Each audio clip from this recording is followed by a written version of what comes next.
আমার মূল বক্তব্যে যাওয়ার আগে মাননীয় সংসদ সদস্য এবং স্বরাষ্ট্রমন্ত্রী খুব চমৎকার কিছু কথা বলেছেন, এগুলো একটু স্মরণ করতে চাই আমি। উনি বলেছেন যে share holder is share holder. সে কিভাবে শেয়ার হোল্ডার হয়েছে এটা পরে দেখা যাবে। এটা পরে কেন?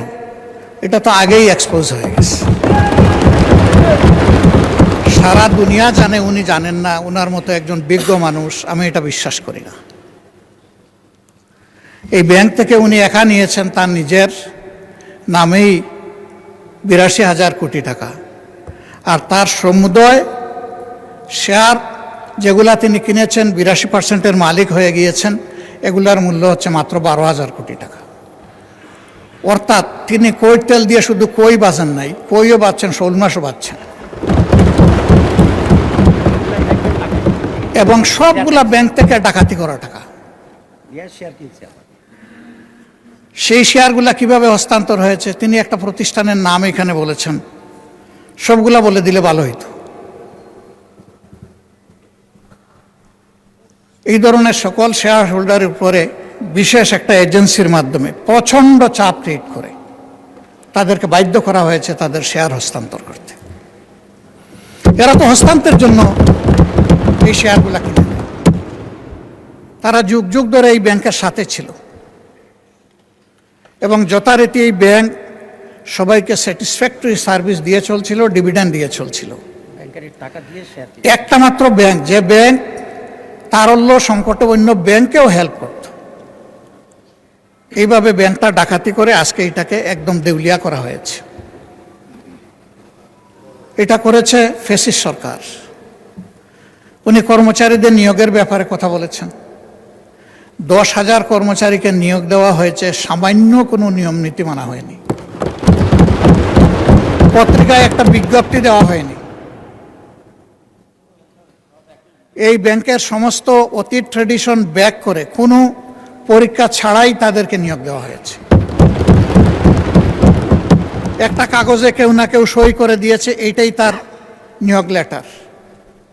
মাননীয় বিরোধী দলের নেতা, আপনি ভালোই বলছেন, কিছুটা অস্পষ্টতা আমার কাছে মনে হয় যে তিনি বলতে কাকে আপনি মিন করছেন, আর যেই আমলে এভাবে নিয়োগে বৈষম্য করা হয়েছে, অবৈধভাবে নিয়োগ দেওয়া হয়েছে, সেটা কি ফ্যাসিস্ট আমলে নাকি ইন্টারিম সরকারের আমলে? ক্লিয়ার করে বললে সবাই উপকৃত হবে। জি জি, এটা ফ্যাসিস্ট আমলে, কিন্তু সালাউদ্দিন সাহেব একটা অংশ এনেছেন, আরেকটা অংশ আনেন নাই। সরকার পরিবর্তন হওয়ার পরে ৫ আগস্টের পরে আমরা যতটুকু জানতে পেরেছি যে তাদের সকলকে আবার পরীক্ষায় আসার জন্য ইনভাইট করা হয়েছিল, যে আসেন, বিনা পরীক্ষায় আপনারা চাকরি নিয়েছেন, মিনিমাম নিয়মটা মানে এখন আপনারা চাকরিতে ফিরে আসেন। তারা কেউ আসেনি। কেন তারা আসলো না? এরপরে এই ব্যাংকটা ১৯৮৩ সালের নভেম্বরে ৩টা শাখা দিয়ে বাংলাদেশে তার কার্যক্রম শুরু করে। ঢাকার লোকাল ব্রাঞ্চ মতিঝিলে, আগ্রাবাদ, চিটাগাং, সিলেট, তালতলা। পর্যায়ক্রমে তাদের সততা, দক্ষতা, আমানতদারি এবং গ্রাহকদের প্রতি তাদের সেবার মান, এগুলার কারণে অনন্য উচ্চতায় এই ব্যাংকটা চলে যায়। তিনি যে সমস্ত অভিযোগ আনলেন, যে কোনো একটা দলের দিকে ইঙ্গিত করে, একেবারে নাম বলে দিলেই পারতেন জামাত ইসলামী। তিনি বলছেন যে মাঝে মাঝে নেকাব খুলা ভালো, এটাও খুলে দিতেন। এখানে নেকাব রাখলেন কেন উনি? যে এখান থেকে ৭০০ টাকার একটা কি জানি ৭০০ কোটি টাকার লোন কে নিয়েছে, এইটা কোনো একটা দলের নির্বাচনী ফান্ডিং করা হয়েছে। আমি এটা পরিষ্কার জানতে চাই, উনি জামাতকে এটার দ্বারা মিন করেছেন কিনা। যদি উনি মিন করে থাকেন, I am taking absolute challenge.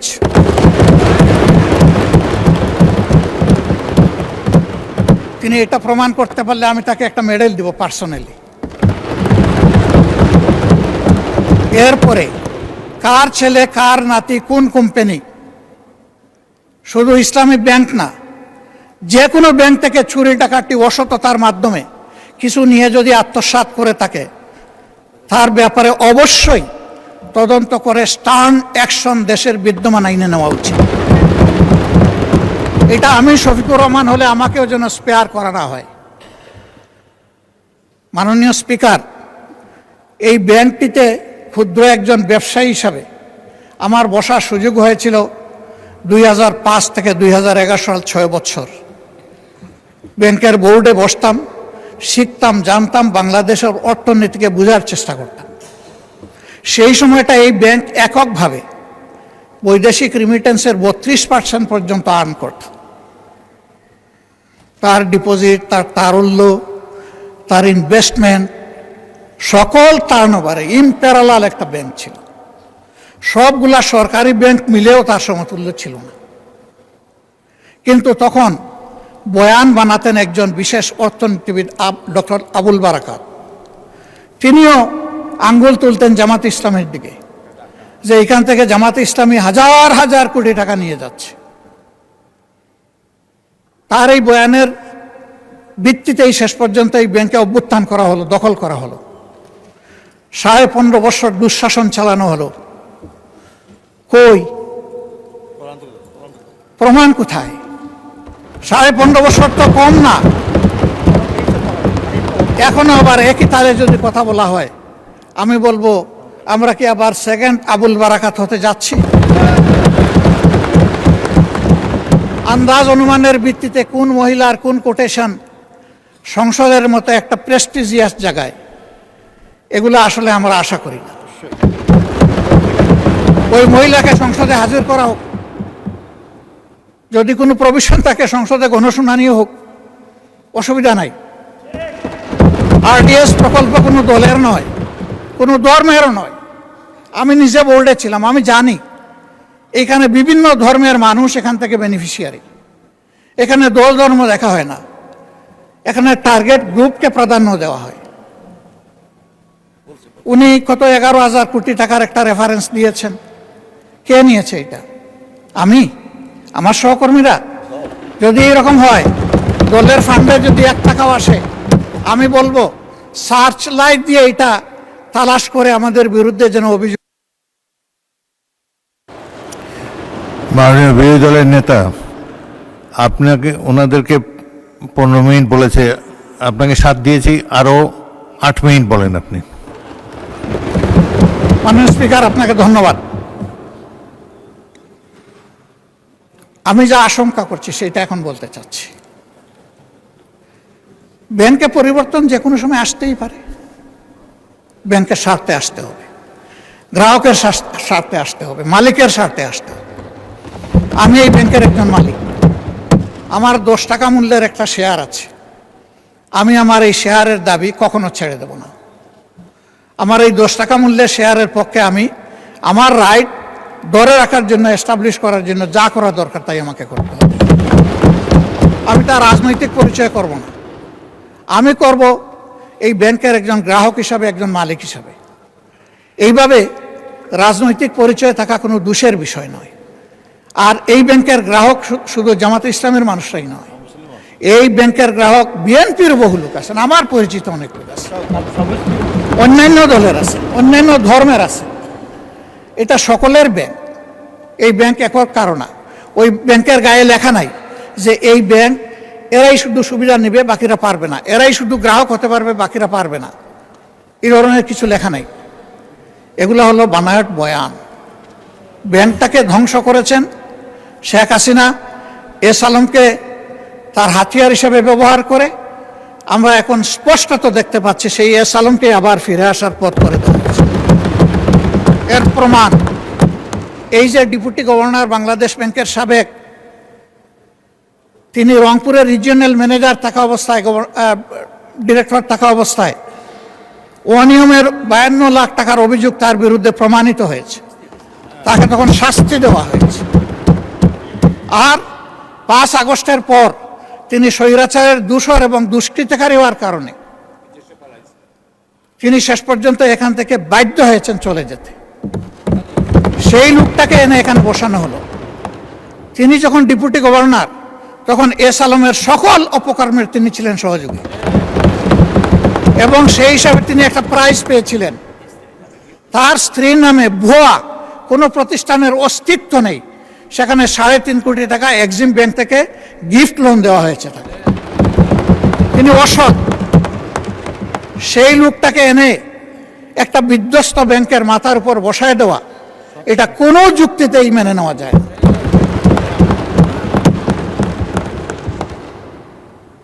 সরকার অবশ্যই সব কিছু চালাবেন, ক্রেডিট হলেও সরকারের, ডিসক্রেডিট হলেও সরকারের, কিন্তু জনগণের পারসেপশনটা কি এই ব্যাংক নিয়ে, এটা অবশ্যই সরকারকে বিবেচনায় নিতে হবে আমি মনে করি। সরকার বিবেচনায় নিলে দেশ লাভবান হবে, জাতি লাভবান হবে। ইসলামী ব্যাংক কোনো কারণে যদি আরও ক্ষতিগ্রস্ত হয়, আমি ব্যক্তিগতভাবে মনে করি বাংলাদেশের অর্থনীতি মাটির সাথে বসে যাবে। আস্থার এটি একটা পিরামিড, এই পিরামিড হেলে পড়লে অথবা বিধ্বস্ত হয়ে গেলে ব্যাংকিং ব্যবস্থার উপরেই মানুষের অনাস্থা তৈরি হবে, এবং এই অনাস্থা বাংলাদেশের জন্য কোনো ভালো বার্তা বয়ে আনবে না।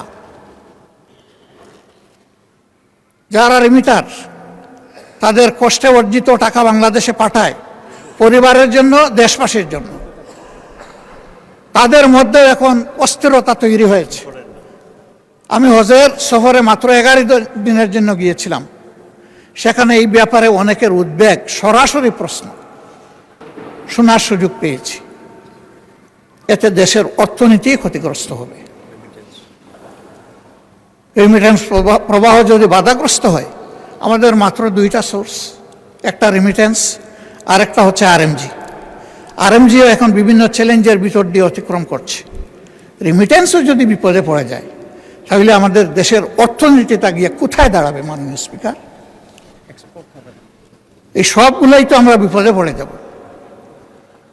এই জন্য আমরা অনুরোধ করব, জোর জবরদস্তি করে যাদের কাছ থেকে এই শেয়ারগুলা ডাকাতি করে নিয়ে যাওয়া হয়েছিল, অনতি বিলম্বে সসম্মানে সেই মূল্যেই তাদের কাছে আবার শেয়ারগুলো ফিরিয়ে দেওয়া হবে। এরপরে সরকার সকল নিয়মকানুন মেনে বোর্ড গঠন করবে, পরিচালনা করবে, আমাদের পূর্ণ সমর্থন থাকবে, এই ব্যাপারে আমাদের কোনো আপত্তি থাকবে না। সন্তান তার মায়ের কুলেই তো নিরাপদ। ওরা তো সৎমা হয়ে এসেছিল, ওদের কোনো দরদ ছিল না, ওরা ডাকাতি করেছে। এখন আবার যদি অসৎ লোকদেরকে দিয়ে এই ব্যাংক পরিচালনা করা হয়, যা আছে তাও শেষ হয়ে যাবে, উধাও হয়ে যাবে। আমাদের উদ্বেগটা এই জায়গায়। তখন যখন এই সমস্যা দেখা দিয়েছিল, মাত্র 4 দিনে ওখানে 70,000 কোটি টাকা ব্যাংক থেকে মানুষ উত্তোলন করে ফেলেছিল। আমরা একটু অনুরোধ জানিয়েছিলাম একজন গ্রাহক হিসাবে, ছোট্ট একজন মালিক হিসাবে, একটু ধৈর্য ধরুন, ব্যাংকটাকে বাঁচতে দিন। থেমে গিয়েছিল। এখন কি বলবো মানুষকে? এখন তো বলার কিছুই খুঁজে পাচ্ছি না। এই জন্য আপনার মাধ্যমে আমি মাননীয় প্রধানমন্ত্রীকে বিশেষভাবে অনুরোধ করব, বিষয়টা নিয়ে তিনি যেন সিরিয়াসলি ভাবেন। কোনো পূর্ব ধারণা থেকে নয়, বাস্তবতার ভিত্তিতে এই ব্যাংকটাকে বাঁচাতে হবে। আমরা বিশ্বাস করি এই ব্যাংক বাঁচলে, তার আগের জায়গায় ফিরে আসলে, ব্যাংকিং ব্যবস্থাপনার উপরে মানুষের আস্থা আবার ফিরে আসবে।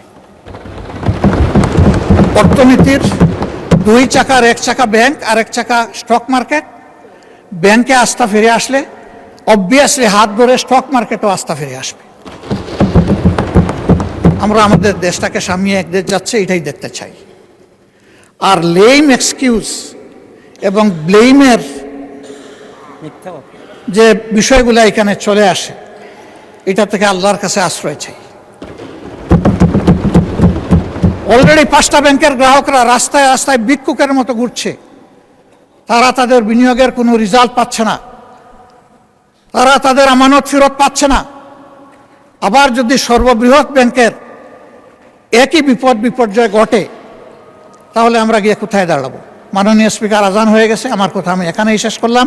আমি আপনার মাধ্যমে একটা প্রতিকার চাই, ব্যাংকটা বাঁচুক, আমরা এটাই চাই। আসসালামু আলাইকুম। ধন্যবাদ মাননীয় বিরোধী দলের নেতা।